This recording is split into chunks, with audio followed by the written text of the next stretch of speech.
Welcome back to Who Died Today USA channel. In the past few days, we have received somber news about the passing of extraordinary talents. Today's episode is dedicated to honoring their memory. Additionally, we will recap the stars we have recently lost. Before we begin, we kindly ask for your support.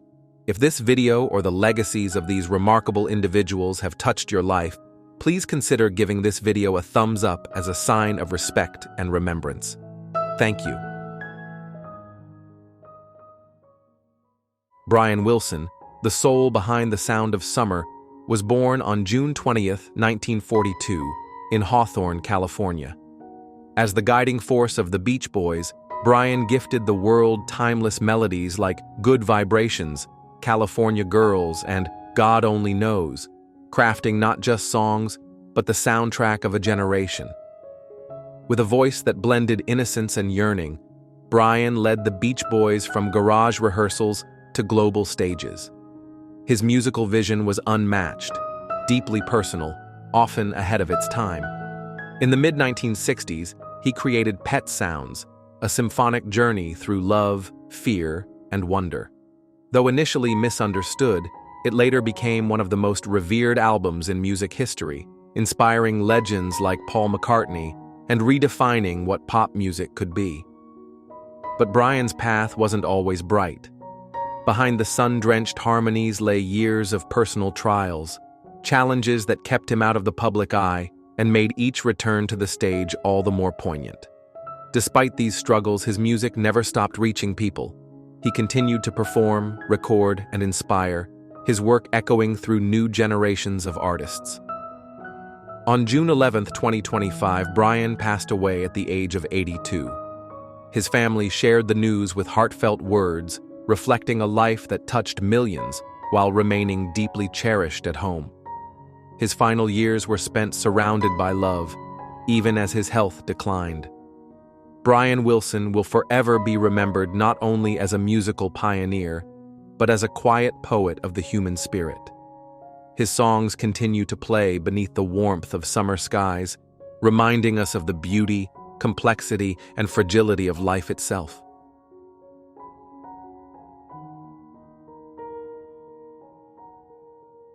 Harris Yulin, a master of stage and screen whose voice and presence enriched more than 6 decades of American storytelling, was born on November 5, 1937, in Los Angeles. With a career marked by intensity, grace, and deep artistic commitment, he became a cherished figure in film, television, and theater. Yulin passed away on June 10, 2025, in New York City at the age of 87 due to cardiac arrest. He was preparing to begin work on a new project with longtime collaborators, a testament to his enduring passion and creative vitality even in his final days. Known to many as the sharp, commanding face in Scarface, Clear and Present Danger, Ghostbusters II, and Training Day, Yulin's film credits only scratched the surface of his talent. On television, he left lasting impressions with roles in Ozark, Frasier, for which he earned an Emmy nomination, and Billions. Yet it was in the theater, on and off Broadway, where his soul often came alive, starring in acclaimed productions like Watch on the Rhine, Hedda Gabler, and The Price. As a director and mentor, Yulin gave generously to the next generation of artists, teaching at the Juilliard School and Columbia University, and guiding productions at regional theaters across the country. Colleagues remember him as both formidable and kind, a man whose intellect and warmth filled every room he entered. Though he has left the stage, Harris Yulin's presence remains, in the performances he gave, the lives he touched, and the truth he brought to every role. His was a life lived in service of the craft, and that spirit will continue to inspire.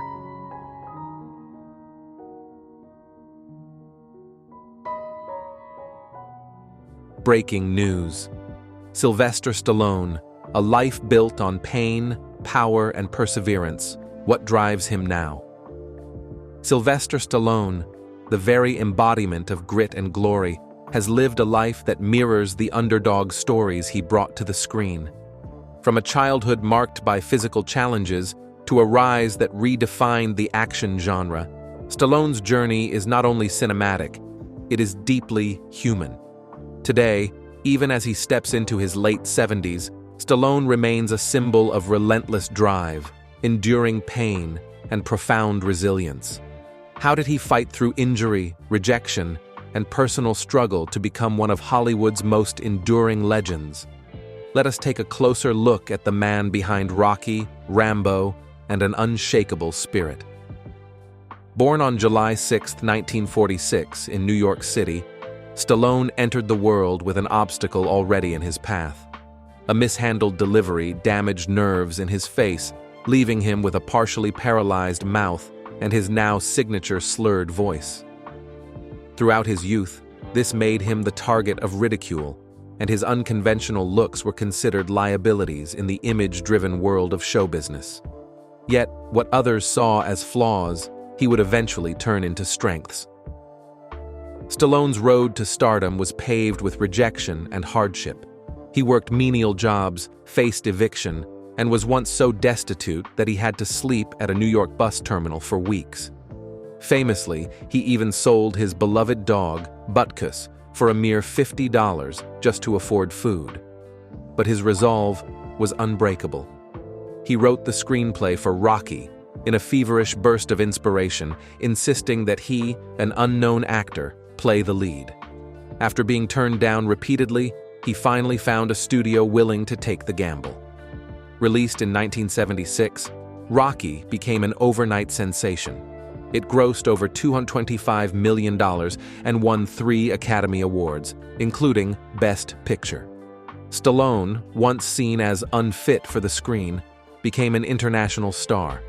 More importantly, he became a symbol of the underdog, not just in fiction but in real life. That same dog he sold? He bought Butkus back for thousands of dollars and made him a co-star in the film. How many of us would have held on to that kind of faith? The success of Rocky spawned a franchise, each sequel echoing Stallone's personal evolution. But he did not stop there. In 1982, he introduced another cultural icon, John Rambo in First Blood.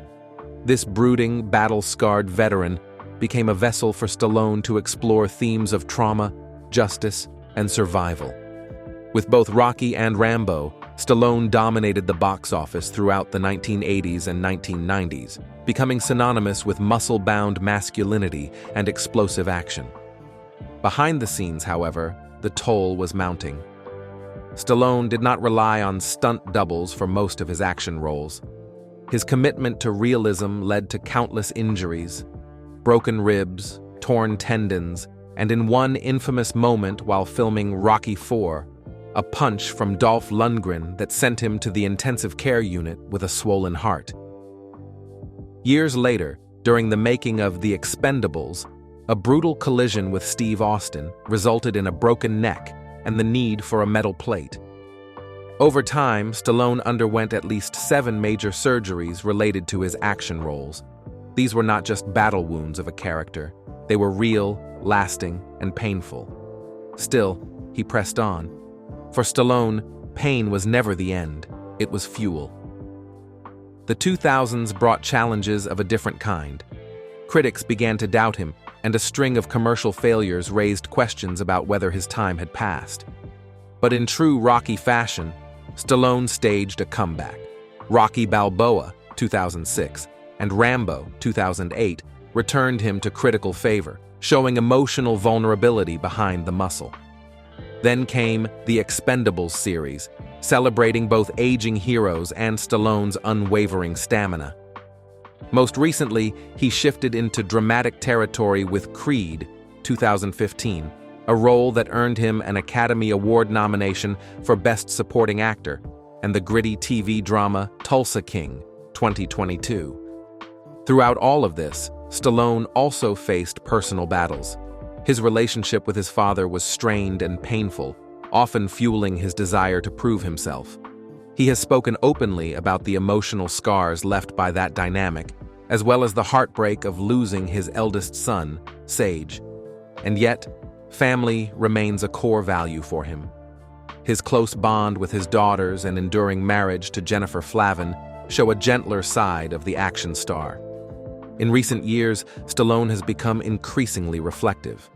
The 2023 Netflix documentary, Sly, peeled back the layers of his public persona, revealing a man who always felt like he was running from pain, chasing love, and crafting stories to make sense of it all. Despite decades of global fame, Stallone remains deeply grounded in the values that built him: hard work, loyalty, and determination.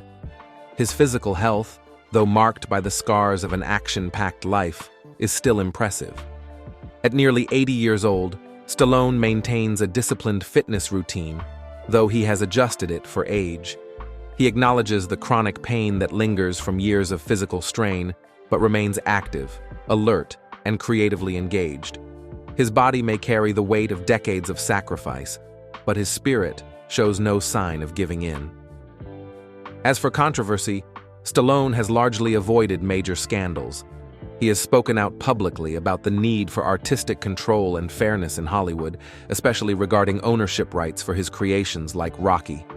His candidness, while sometimes polarizing, has earned him respect for being transparent and unafraid to challenge powerful systems.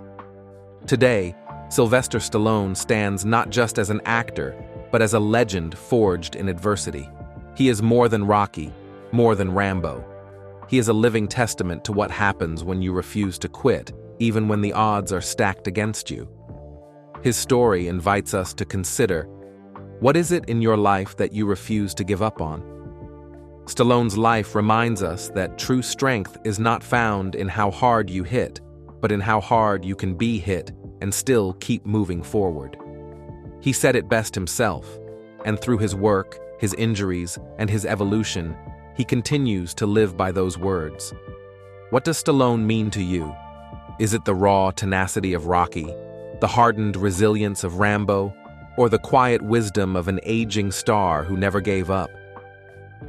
Share your thoughts in the comments, and if Stallone's journey has inspired you, be sure to like and subscribe. Let us celebrate the story of a man who turned every wound into a weapon and every challenge into a comeback.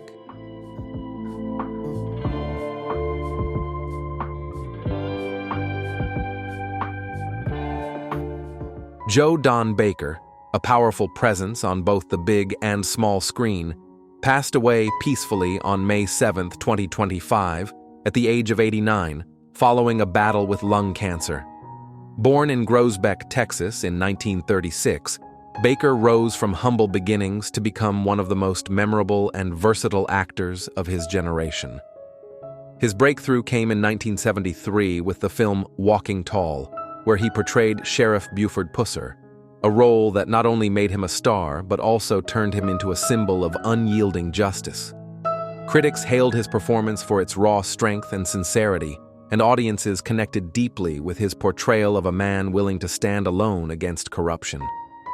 Over the next 5 decades, Baker's remarkable career spanned a diverse range of roles, from a gritty lawman in Charlie Varick to memorable turns in Cape Fear, Fletch, and the James Bond franchise, where he both aided and challenged 007. Baker brought complexity and heart to every character he inhabited. His talent was recognized internationally, earning a BAFTA nomination for his compelling performance in the BBC series Edge of Darkness. Yet behind the commanding on-screen persona was a man known for his warmth, humility, and deep love of literature and nature. Friends and colleagues remember him as generous and curious, with a dry wit and a storyteller's soul. Though he quietly stepped away from acting after his final role in Mud, 2012, Joe Don Baker leaves behind a legacy of courage, craft, and conviction. His characters, much like the man himself, stood tall, resilient, dignified, and unforgettable. His spirit will continue to resonate through the timeless performances that touch the hearts of so many.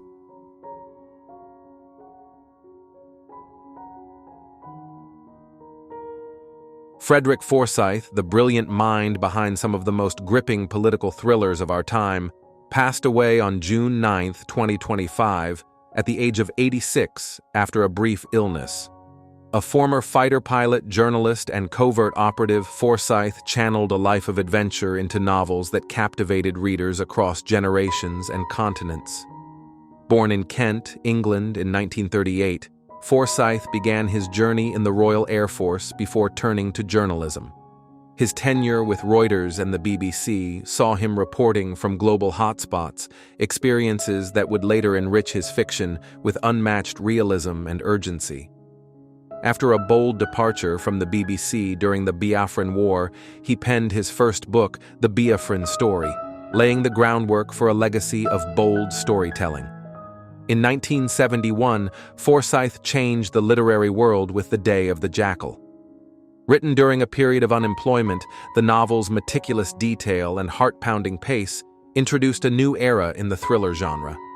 It became a global sensation, adapted into a critically acclaimed film in 1973, and reimagined in multiple forms over the decades. Forsyth followed this success with bestsellers like The Odessa File, The Dogs of War, and The Fourth Protocol, each one reflecting his uncanny ability to blend suspense with deep geopolitical insight. Many of these stories made their way to the screen, enthralling audiences with tales of espionage, justice, and resilience. Despite his public acclaim, Forsyth led a life marked by private service and discretion. He was later revealed to have worked with British intelligence, adding another layer of depth to the authenticity of his writing. Honored with the CBE in 1997 and the Diamond Dagger in 2012, his influence remains etched into the fabric of modern storytelling. Frederick Forsyth's legacy is one of courage, craftsmanship, and unflinching truth. His stories will continue to ignite imaginations and inspire future storytellers around the world.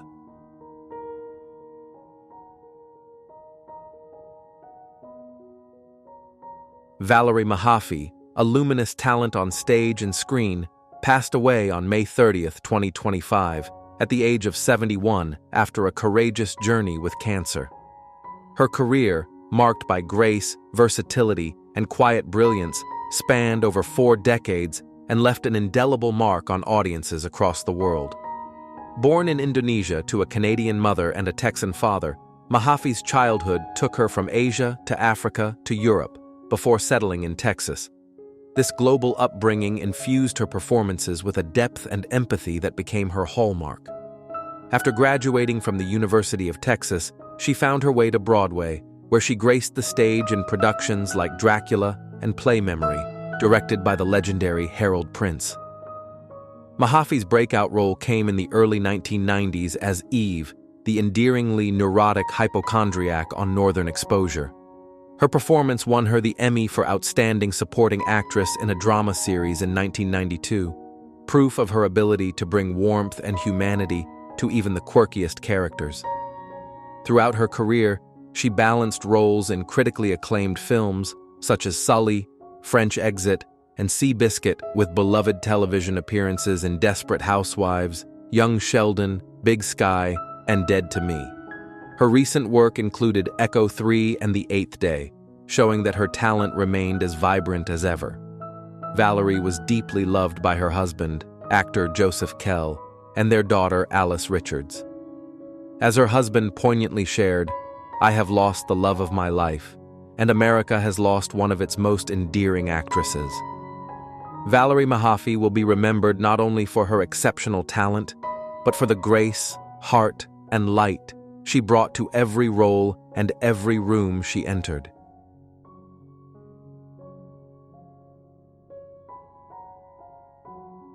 Chris Jasper, a masterful musician and a cornerstone of the Isley Brothers' golden era, passed away on February 23, 2025, at the age of 73 after a brief illness. A classically trained pianist with roots in Cincinnati, Ohio, Jasper helped redefine the sound of modern R&B, blending elegance and soul in ways that forever changed the musical landscape. From a young age, Jasper showed a rare gift for music. He began studying classical piano at just 7 and later honed his skills at Juilliard and Long Island University.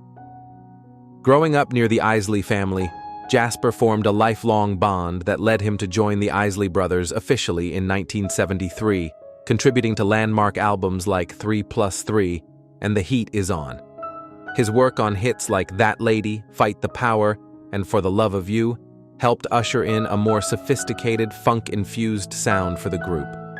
Jasper's creative vision continued to shine after he co-founded Isley Jasper Isley in 1984, where he led with the anthem Caravan of Love. As a solo artist, he released 17 albums, including several gospel records, and scored hits like Superbad. His influence extended beyond the stage, as he also produced for other artists and ran his own label, Gold City Records. Recognized with honors including a Grammy Lifetime Achievement Award and induction into both the Rock and Roll and Songwriters Halls of Fame, Jasper's legacy is one of innovation, resilience, and heart. He is survived by his beloved wife Margie and their sons Michael, Nicholas, and Christopher. Chris Jasper's music continues to resonate, a testament to a life devoted to lifting spirits and stirring souls through song.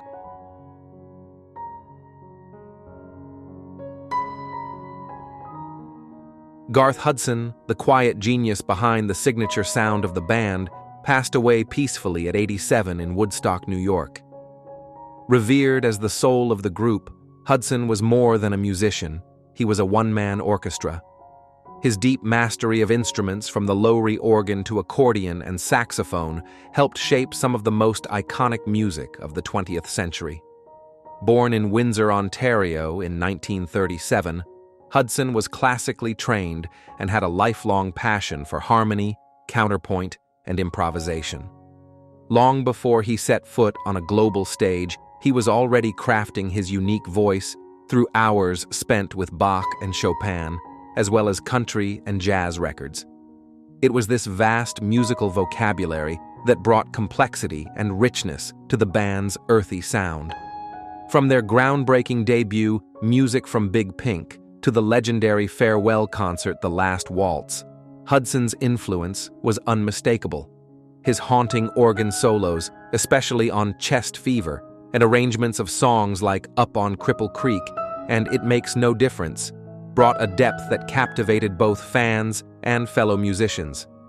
As Robbie Robertson once said, Hudson was far and away the most advanced musician in rock and roll. Beyond his work with the band, Hudson remained a devoted collaborator, working with artists like Leonard Cohen and Tom Petty and releasing his own solo projects. His legacy isn't just in the notes he played, but in the soul he brought to each performance. Hudson is remembered not only for his immense talent, but also for his humility, resilience, and enduring love for music. As the last original member of the band, his departure marks the end of an extraordinary era, but the music he helped create will continue to resonate for generations.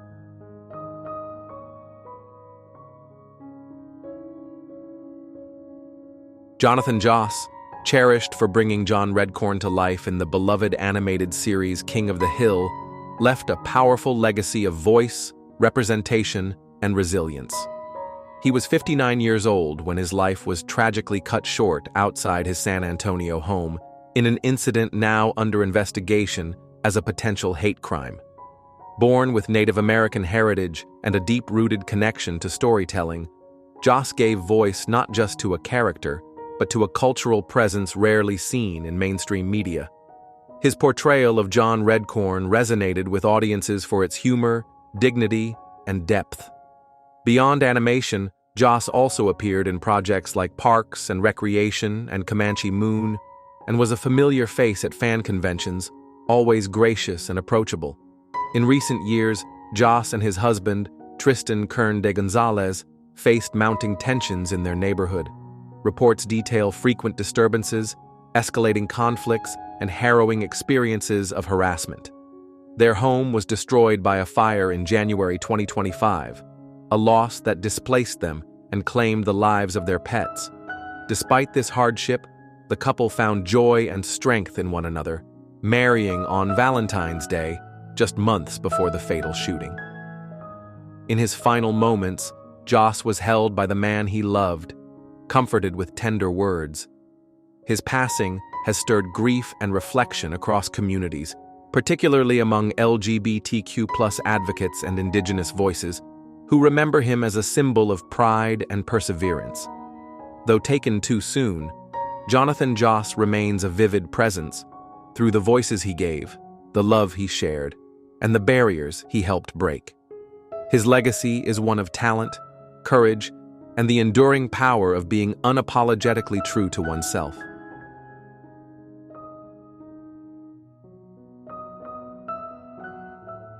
Jack Lilly, a beloved figure in classic television and Western cinema, left behind a legacy defined by daring stunts, quiet resilience, and heartfelt mentorship.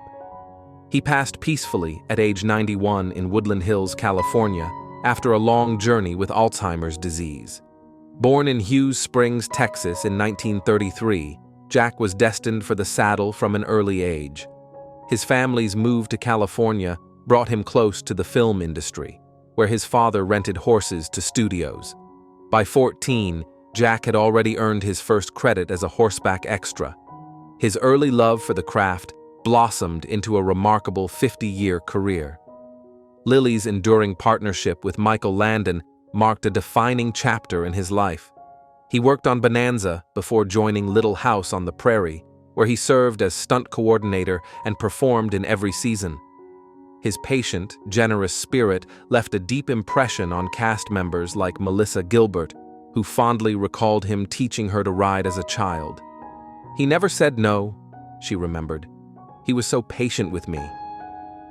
Lilly's career spanned television hits like Gunsmoke, Rawhide, and Zorro, and iconic films like Blazing Saddles, Cat Ballou, and Sudden Impact. Known for his mustache and cowboy charisma, he also coordinated stunts and trained actors, including teaching Billy Crystal to ride in city slickers. Despite the physical demands of his work, Lilly's most serious injury was a broken nose, a testament to his skill and control.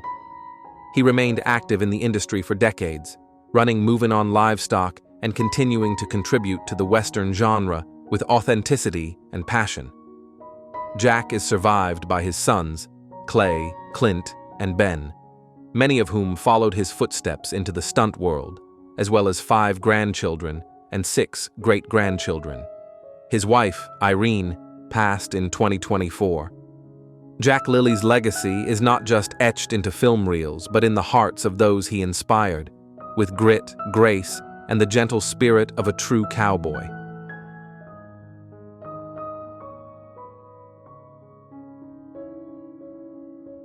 Michael McStay, a distinguished character actor whose gentle presence graced beloved British television, left us on May 11, 2025, following heart failure. A family man and consummate professional, he lived to 92, leaving behind a legacy of warmth, elegance, and artistry. Born in the 1930s and trained amidst the golden era of British theater, McStay found his calling early. He became a fixture on screen through his memorable portrayal of Sergeant Perryman in No Hiding Place, appearing in more than 80 episodes and earning a place in the hearts of viewers. His thoughtful performance as Derek Moberly in Doctor Who further showcased his quiet strength and integrity, qualities that resonated deeply with audiences and critics alike. His career spanned decades, with guest roles in iconic shows like EastEnders and Coronation Street, and supporting turns in films such as Robbery and The Stick-Up. Michael's dedication ran far beyond frequently taking on starring roles. He became beloved for bringing heart and substance to every character he played. Behind the scenes, McStay navigated the instability of an actor's life with grace. He weathered the disappointment of nearly landing the role of James Bond, only to see Sean Connery return, as well as the ebb and flow of auditions and casting. Yet, he regarded every opportunity with gratitude, crediting his enduring career to a steady passion for performance and the friendships he forged along the way. On that peaceful Sunday afternoon, after enjoying a family lunch and sharing a simple yet meaningful moment with his loved ones, McStay passed quietly in his sleep. Though his absence leaves a tender ache, his gentle spirit and artistic contributions remain alive in the many roles he embodied. James McStay is survived by his loving wife and 2 sons, who remember him not only as an actor of the highest standing, but also as a devoted husband, father, and friend. His enduring presence on screen and off will continue to bring comfort and inspiration to families and viewers for years to come.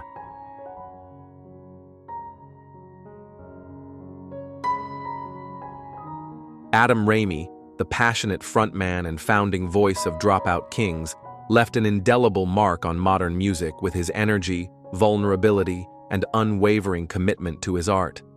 On May 19th, just 5 days before his 32nd birthday, Adam's journey came to a close following a long and painful struggle with personal challenges. Hailing from Phoenix, Arizona, Adam co-founded Dropout Kings in 2016, channeling raw emotion and hard-won experience into a groundbreaking blend of rock and rap. With albums like Audio Dope, Glitch Gang, and Riot Music, the band earned a devoted following.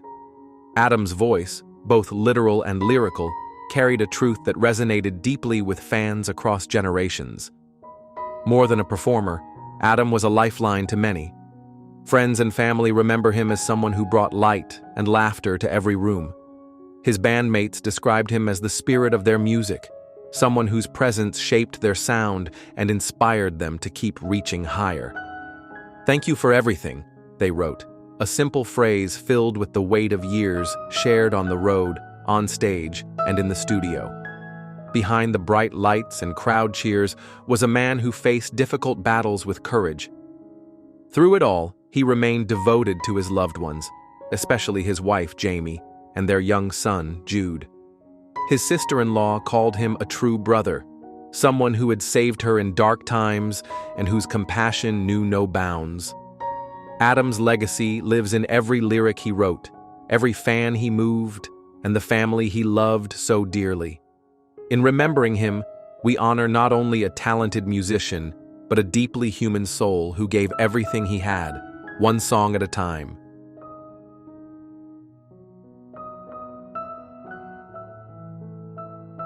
Marvin Levy, one of Hollywood's most revered voices behind the scenes, left a lasting legacy through over 5 decades of service as a trusted publicist, strategist, and storyteller. On April 7th, at the age of 96, Marvin passed peacefully after a life defined by integrity, passion, and quiet brilliance. Born in New York City in 1928, Marvin began his journey in media just after college, eventually making his mark in publicity at MGM and Columbia Pictures. But it was his enduring partnership with Steven Spielberg that truly cemented his place in film history. From Close Encounters of the Third Kind to Schindler's List, E.T., Saving Private Ryan, and Lincoln, Marvin's careful orchestration of public narratives helped shape some of cinema's most cherished stories. What made Marvin exceptional wasn't just his resume, it was his authenticity. Spielberg described him as a storyteller in his own right, a man who handled every campaign not just with skill, but with a deep respect for the craft of filmmaking. In 2018, he became the first and only publicist to receive an honorary Academy Award, an honor long overdue for a man who helped bring so many films to the world's attention. Even as he navigated changing eras in media, Marvin remained committed to mentoring others, championing causes like the March on Washington, and advocating for charitable foundations. His legacy is felt not just in films, but in the generations of professionals he inspired. He is survived by his wife Carol, sons Don and Doug, and grandsons Brian and Daniel. Marvin Levy's life reminds us that sometimes the most powerful voices are the ones that work quietly behind the curtain, making magic happen.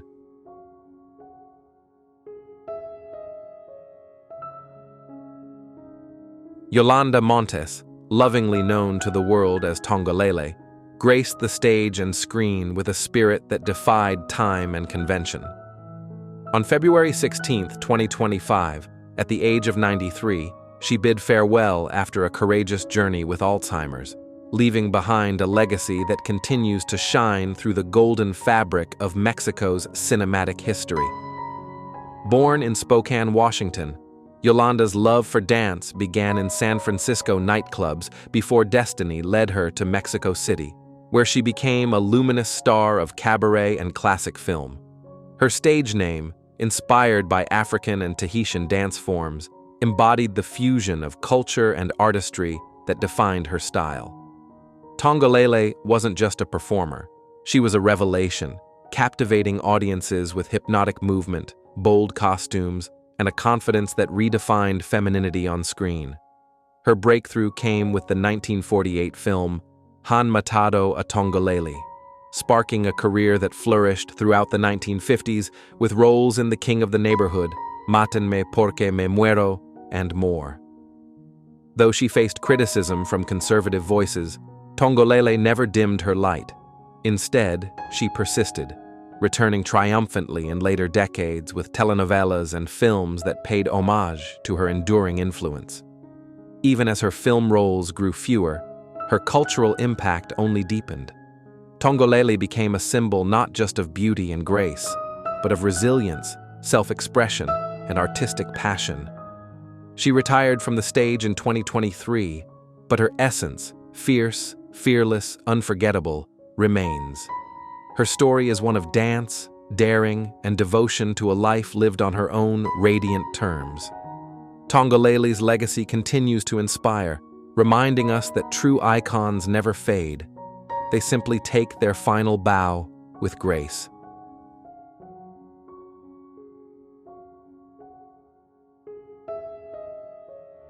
Breaking news.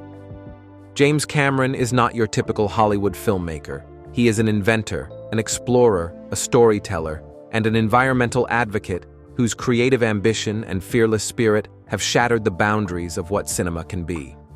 But what truly drives the man who brought us Titanic and Avatar, who plunged solo to the deepest part of the ocean, and who now fights to protect the very planet that inspired his dreams?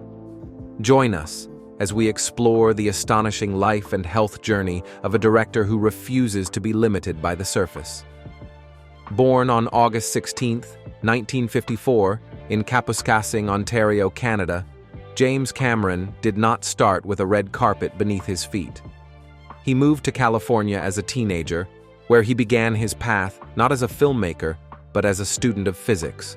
But something inside him burned brighter than formulas and theories.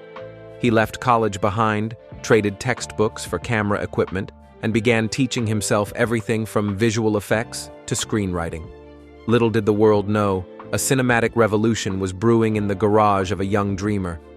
Cameron first caught Hollywood's attention with a low-budget, high-impact sci-fi thriller, The Terminator, 1984. Made on a shoestring budget and against all odds, the film became a cultural phenomenon. Its success was not just about action or effects, it was about vision, Cameron's vision. He followed it up with Aliens, 1986, proving that he could marry deep emotional themes with adrenaline-fueled storytelling. Each of his early films built a reputation for two things: unrelenting perfectionism and boundary-breaking visuals. It was not until Titanic, 1997, however, that Cameron's name became legend. At the time, the film's production was plagued with criticism. It went over budget, behind schedule, and many doubted it would succeed. But Cameron, driven by obsession and clarity of purpose, crafted a masterpiece that became the highest-grossing film of its time and won 11 Academy Awards. It was a triumph born of risk, grit, and the refusal to compromise. Have you ever believed in something so much that you were willing to risk everything? That is the kind of faith James Cameron lives by. Then came Avatar, 2009, a film that redefined 3D cinema and introduced audiences to the lush, glowing world of Pandora. It was not just a movie, it was a technological leap. Cameron developed new cameras, motion capture systems, and production pipelines to bring his vision to life. Avatar went on to gross over $2.9 billion, becoming the most successful film in history. And yet, for Cameron, success was never about numbers. It was about pushing limits, about unlocking new realms of possibility. His commitment to innovation did not end with cinema. In 2012, Cameron descended alone to the Mariana Trench, the deepest part of the ocean, in a submersible he helped design. It was an achievement that no other human had ever accomplished solo. Why take such a risk? For Cameron, exploration is not optional, it is oxygen. His health, both physical and mental, has played a crucial role in his pursuits. While Cameron has never disclosed any major illnesses, he has openly discussed the toll of long production schedules, high-stress leadership, and sleep deprivation during filming. At times, he pushed himself to extremes, working up to 20 hours a day on Titanic and Avatar, sustaining himself through sheer force of will. But in his later years, he has turned to a more sustainable path. In 2011, James Cameron adopted a fully plant-based lifestyle, not just for health, but as a stand against environmental destruction. He has credited this shift with renewed energy, clarity, and emotional well-being. More than a dietary change, it reflected a deeper transformation, one where the health of the earth became as important as his own. Cameron's activism expanded. He co-founded Verdient Foods, a plant-based protein company in Canada, and invested in documentaries like The Game Changers, 2018, which challenged the myths around diet and performance. He even helped build a sustainable farm and promotes regenerative agriculture. For Cameron, saving the planet is no longer a subplot, it is the main storyline. But even legends face criticism. Some accused Cameron of cultural appropriation in Avatar for portraying indigenous-inspired narratives with a mostly non-indigenous cast. Others argued that his ecological messages, though sincere, risk being overshadowed by commercialism. Cameron has responded by continuing to diversify his cast and expand the narrative scope in upcoming Avatar sequels. What do you think? Can a film truly change the way we treat our planet? Or do we need something more? Through every triumph and every setback, James Cameron remains undeterred. His career is not about comfort, it is about depth, both literal and metaphorical. Whether filming underwater in the abyss or digitally capturing the spirit of nature in Pandora, Cameron seeks immersion. He wants you to feel, not just see, to question, not just consume. Even today, in his 70s, he shows no sign of slowing down. He continues work on 4 Avatar sequels, each more ambitious than the last, while balancing his time between filmmaking and environmental advocacy. Though his physical energy is now focused more strategically, his mind remains a whirlwind of invention, vision, and purpose. So, what drives James Cameron? Perhaps it is the same force that propels his stories, a belief in what lies beneath the surface, a conviction that if we dive deep enough, we will find wonder, truth, and maybe even redemption. James Cameron is not just a director. He is a reminder that art can be activism, that health is more than just absence of disease, and that greatness often requires swimming against the current. If his journey has inspired you, take a moment to reflect. What world would you dare to build if nothing stood in your way? Thank you for joining us in honoring a filmmaker who never stops reaching further, diving deeper, and dreaming bigger. If Cameron's story moved you, share your thoughts in the comments and subscribe for more tributes to the visionaries who change our world, on screen and beyond.